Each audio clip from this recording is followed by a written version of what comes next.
ஏங்க இங்க எப்படிங்க பாம்பு வந்துச்சு? தெரியல, யாரும் அசையாதீங்க. அவங்க இருக்கிற இடத்துல அப்படியே நில்லுங்க. அத்தை பயப்படாதீங்க, அசையாம இருங்க.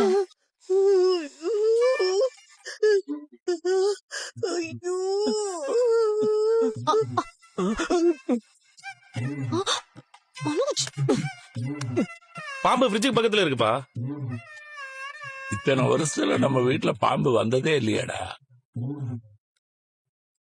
அப்பா, இவன் கடையில வந்த பாம்பை காணும்னு சொன்னால அத வீட்டுக்கே கொண்டு வந்துட்டான்ப்பா. கரெக்டா, இவன் தான்டா இப்ப பாம்பை கொண்டு வந்திருக்கான். டேய், நான் ஏன்டா கொண்டு வர போறேன்? நான் பக்கத்துலயே போக மாட்டேன். ரோஹிணி, நீங்க பை ஒண்ணு கொண்டு வந்தீங்கல்ல? ஆமா, நான் காஸ்மெட்டிக் வாங்கினது ஷோரூம்க்கு எடுத்துட்டு போனேன்.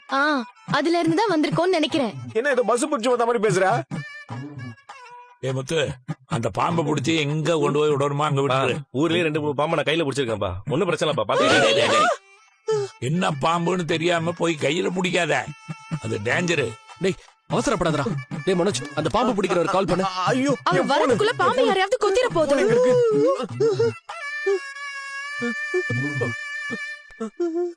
இப்போ வர வைக்கிறேன் பாருங்க. என்ன பண்ண போற? பிளேலிஸ்ட்ல மகுடி ஊத்துற சவுண்ட் எஃபெக்ட் போட்டா பாம்பு வரும்ல. ஓ,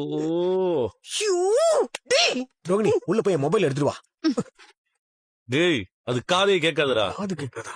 நம்ம படிச்ச படிப்புல இது சொல்லவே இல்ல.